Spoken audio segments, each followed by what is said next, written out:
CBS News coverage of the Republican National Convention continues. Here again is Katie Couric. Hi, everybody, and welcome to the CBS News webcast. Sorry to keep you waiting, but we were waiting for the prayer to be completed on the floor of this convention. Didn't want to interrupt that. Who knows what would happen if we did. Meanwhile, it's been a very exciting night, the first official night of this Republican National Convention. We hope you missed us a little last night, but we were all busy covering Hurricane Gustav in addition to the change in schedule up here in St. Paul. And it's been a busy night. Laura Bush introduced her husband. She praised President Bush. President Bush praised John McCain. Earlier, after that, Senator Fred Thompson praised Sarah Palin, saying that she could, what was the expression, you guys? I keep forgetting. Field dress a moose. And she was one tough customer. And then, of course, we heard from Senator Joe Lieberman. Actually, we have a lot to talk about, but first we want to go out to Byron Pitts, who's with some delegates, to get their reaction to what happened here tonight. Hi, Byron.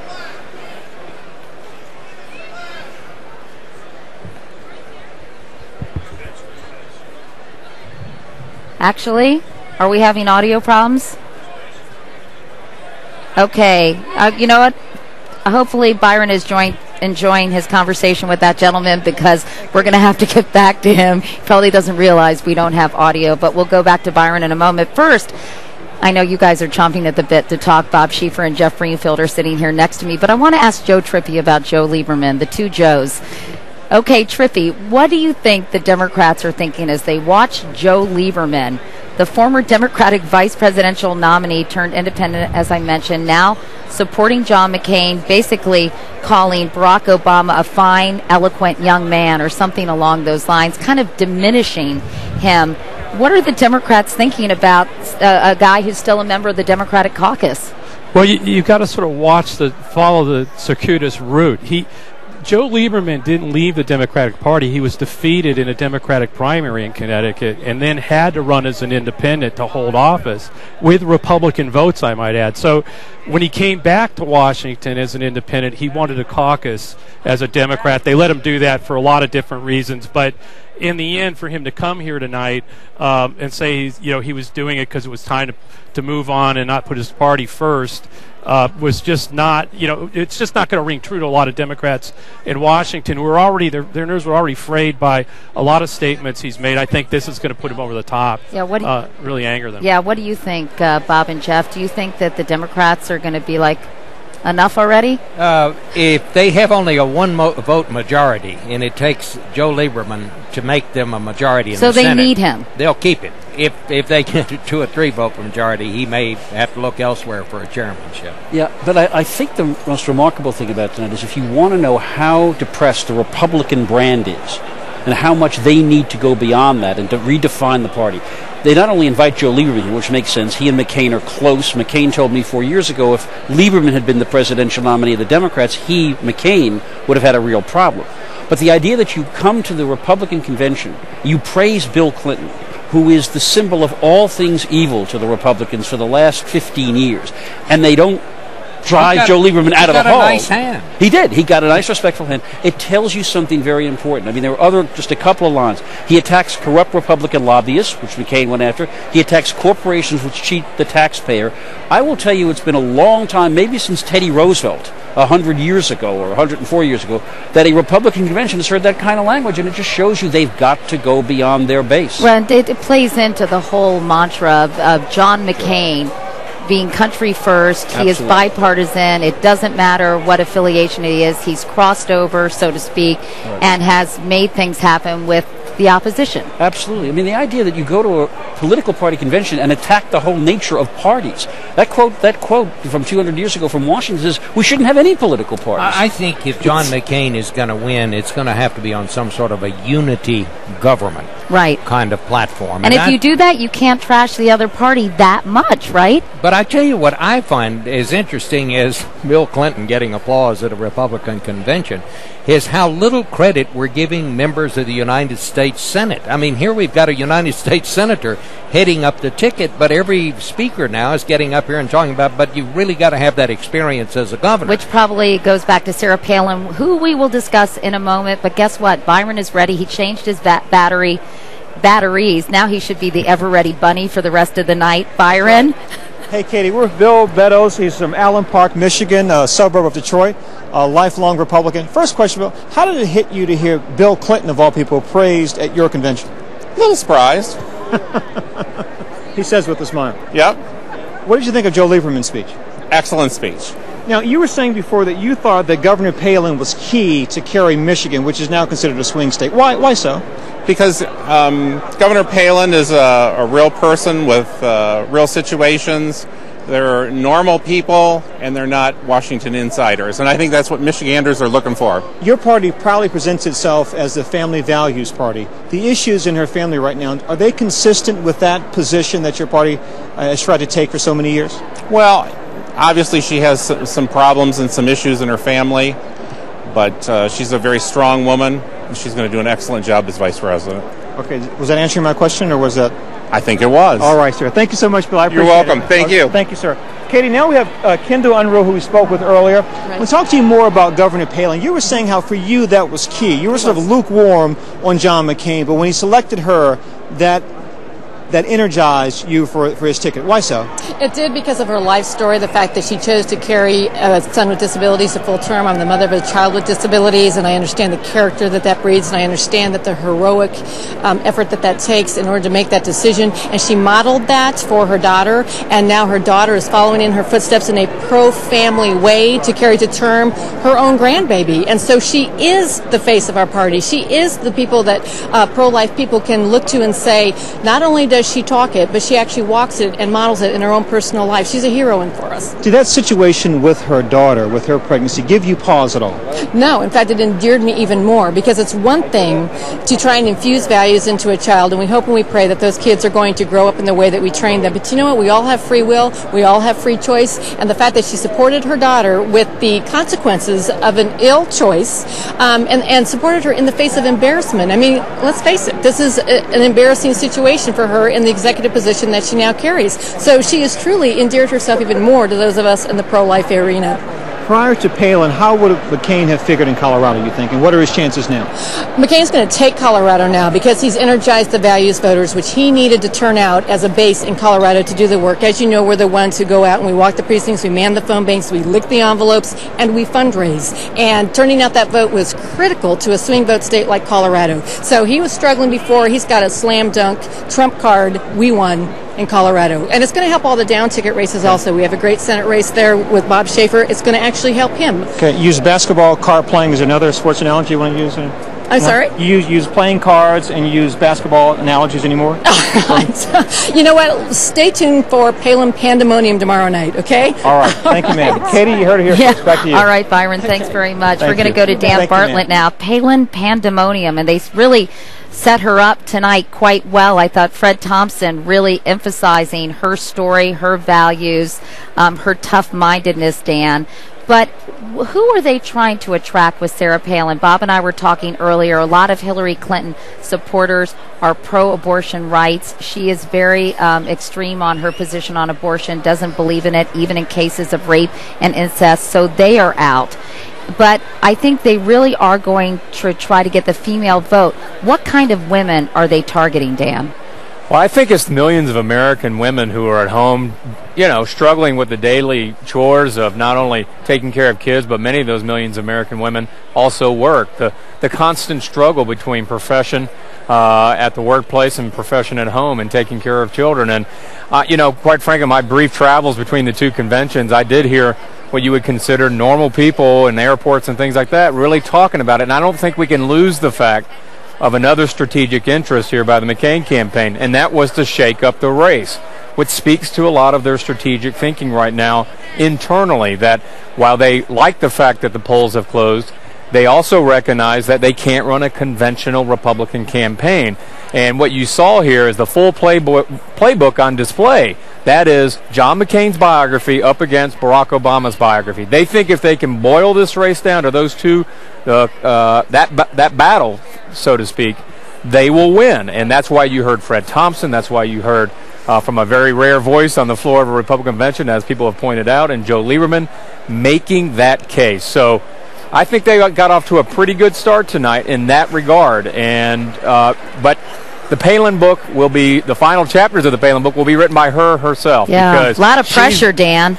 Yeah, I mean, for her to step up onto the national stage like this and have to give a big speech that she hasn't done before, and then subsequently face the national press corps, and then ultimately Joe Biden, a seasoned debater, she really holds her own fate. And I think if she's a successful vice presidential candidate or not, it will be up to her performance. All right, Dan Bartlett, thanks. Well, looky here. I've been joined by another white male here on the platform, but you're always welcome. Chris Salissa has a blog at WashingtonPost.com called The Fix. I'll get to you, Greenfield, in a moment. So, I'm Chris, sorry. So Starts off righteous attack. What do you think? What do you think of this portrayal of Sarah Palin tonight, particularly by Fred Thompson, that really did start telling and delivering her life story to these delegates and to a national audience? Well, Katie, a surefire way to unite Republicans behind a candidate is to attack the media. It's tried and true. It works almost every time. You heard Fred Thompson repeatedly say, these Washington cocktail party set, this liberal media, they don't like a woman who has 5 kids and works and is the governor of the state. They mocked people who criticized her for never being on Meet the Press. That's right. She should wear that as a badge of honor and face the nation, by the way. And,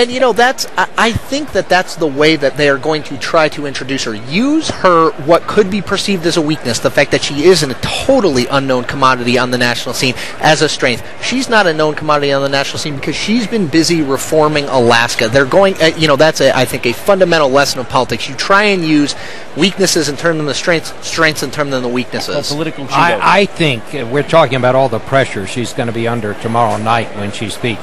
And they've lowered expectations considerably. But she's going to have a lot of help with the speech. I'm not saying she needs a lot of help, but I mean, this is the speech. It'll be vetted. They'll go over it.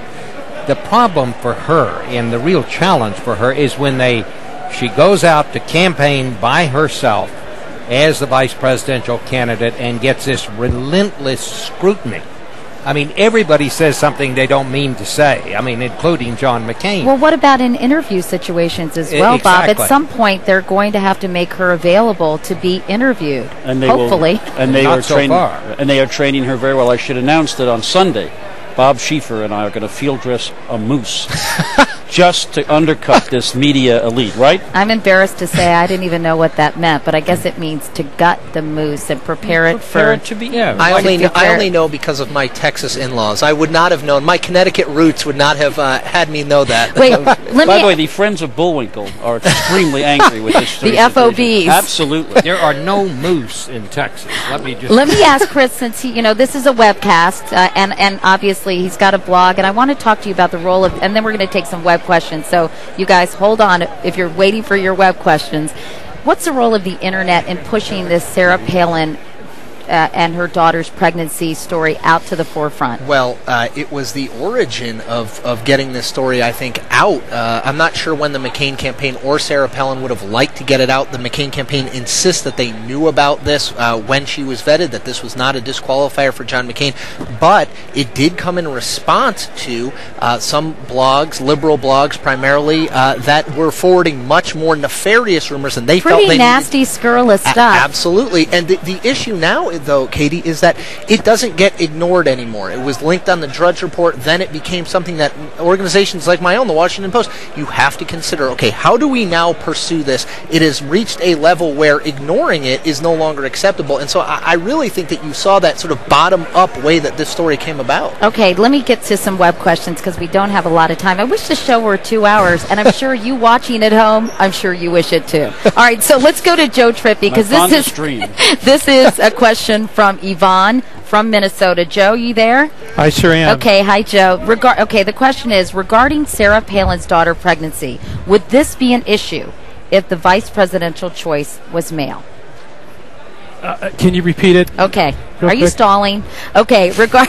That's like Johnny Cochran. He used to always say to me, Katie, that's a very good question, and I would see his wheels turning. Right. Joe, yes. Okay, the question is, regarding Sarah Palin's daughter's pregnancy, would this be an issue if the vice presidential choice was male? That's a really good question, and it's obviously it's never come up, but I think it would be. If a vice presidential candidate had a daughter who was 17 years old and had a pregnancy out of wedlock, I think it would break right now the same way it has with her. Again, particularly in today's age with web and blogs moving things along, it certainly would have come up. I don't think it's going to be much of an issue, though, in this as it moves forward. I think one of the things I think is going on is all this controversy has just brought so much attention to her that if she does deliver tomorrow night, as Dan Bartlett pointed out, it's a huge opportunity for her to hit a home run. Okay. Sorry, Joe. I just want to get real quickly. What do you think? Do you think a male would get this much controversy? I do. I think this is more about the fact she's totally unknown on the national scene, and any information is therefore consumed ravenously more than her gender. Jeff? I do. That's what it's about. It's about unexpected things coming to light here, but someone that has no national reputation. I think that's the danger. It's not the fact that this child is pregnant. It's the fact that we don't know very much about this woman, and we keep finding out these little things, just drip.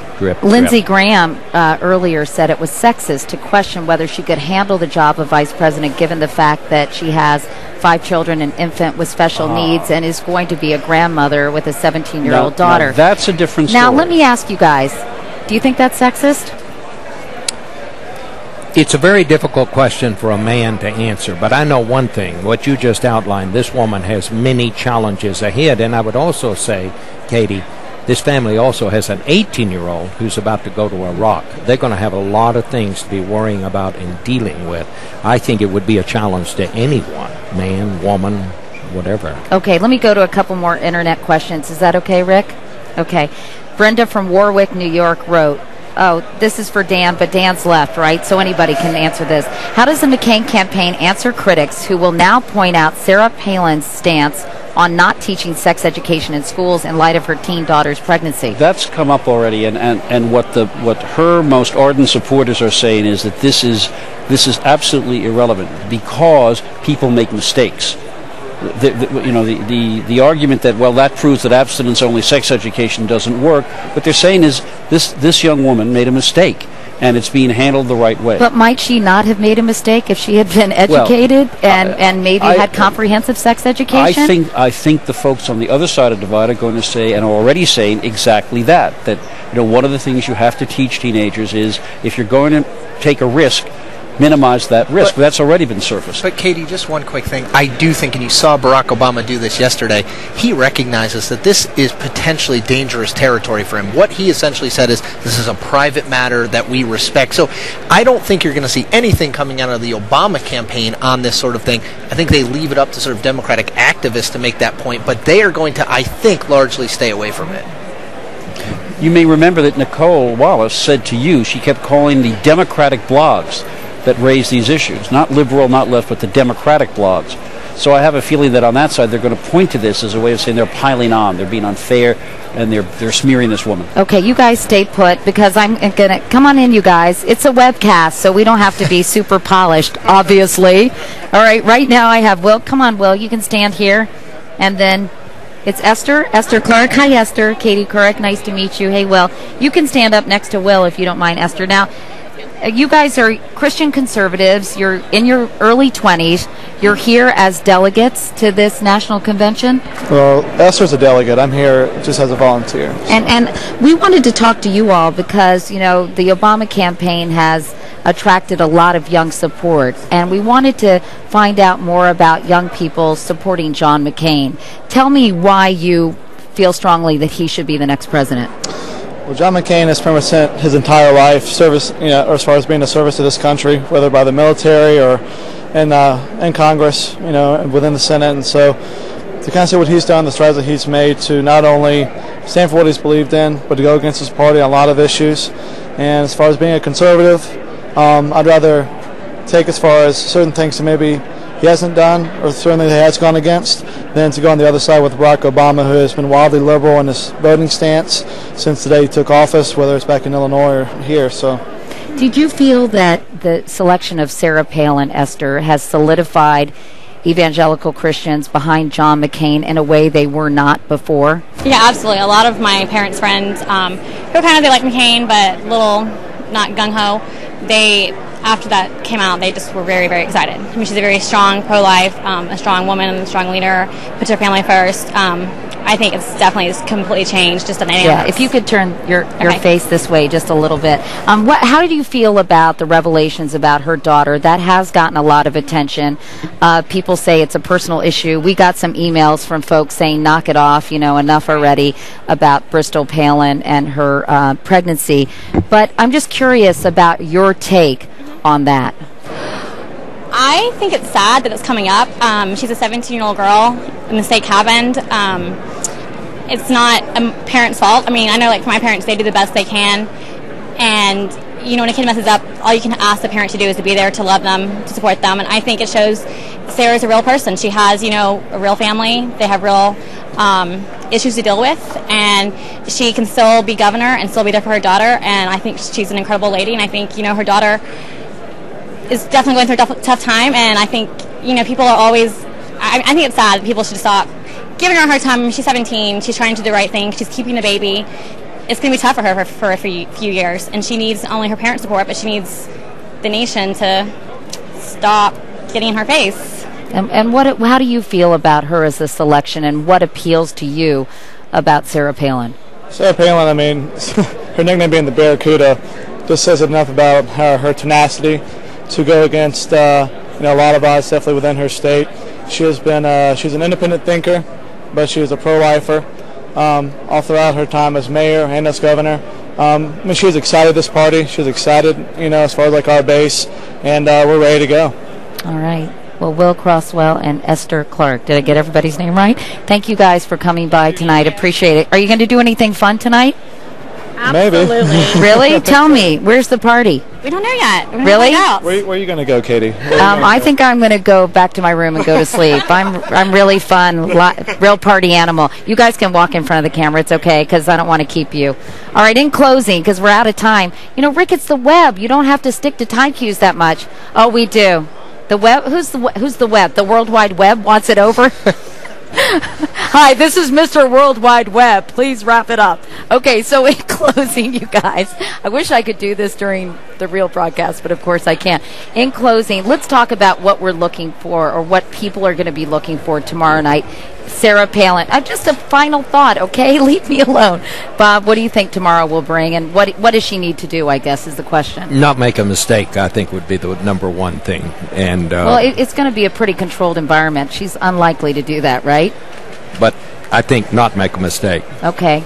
And also, does she need to appeal to women who may not share her conservative values in a way? Well, I think she has to find some way. I think there's a slight misreading going on here. I think that she is going to appeal to a certain segment of American womanhood, as it were. But I think there's some other women out there who are not going to find that all that interesting, because she is so much opposed to what they believe so strongly in. Jeff? I'm not sure the test is tomorrow night. I realize that we're all going to be focused on her, but your point's right. It's a controlled environment. The speech is going to be on teleprompter. These people are going to cheer as she reads the phone book. I think the question is whether or not a very appealing life story, which it is. This is in effect, somebody wrote this, she's living a blue-collar life. She's hunting and fishing and living in the last frontier. And for people who do have a cultural issue with the, quote, elites, this is the living embodiment of somebody, she and her husband and family live a very different life. Balanced against that will be the question of, are there things that are going to come out that tell us that she's not who she says she is? And in the uncontrolled environment of interviews, are we going to learn that maybe she's not as ready as the McCain camp hoped she will? I've come up with a phrase to describe this, Katie. What? Only time will tell. Oh, how profound, Jeff. Thank you so much. And finally, our special guest, Chris Saliza. I will be brief. Use the biography that has essentially been used against her over the last 48 hours in a negative way. Turn it into a positive. It's echoing what Jeff said. Use that biography, which is appealing, which is interesting, which is very unique. But is biography everything, Chris? It's not everything, but remember, Katie, almost no one knows this woman outside of this room, and many people in this room may not. So biography is important because you have to lay that foundation down. You have to say, here's who I am, before you start talking about why you would be good for the country. It's a unique position because we haven't had in modern political history someone who's this unknown. But her biography, introducing herself, super important. And again, use it as a positive. Tell your story. Get out in front of all this news that's percolated over the last 48 hours. All right, Chris Saliza of the WashingtonPost.com, The Fix. Thank you for coming by. Thank you for having me. I heard you were notifying your mom to make sure she watched. You want to say hi to her? Hi, Mom. Also, my wife, because my wife said, you will never be on with Katie Couric. So that's in my wife's face. See? Miracles. Miracles. What's your wife's name? Gia. Gia. Miracles do happen. Okay, Jeff Greenfield, Bob Schieffer. It was fun. We'll do it again tomorrow night. Yippee. Rick Kaplan. He just told me I hate you. It's getting ugly in here. Anyway, have a good night. We'll see you guys tomorrow.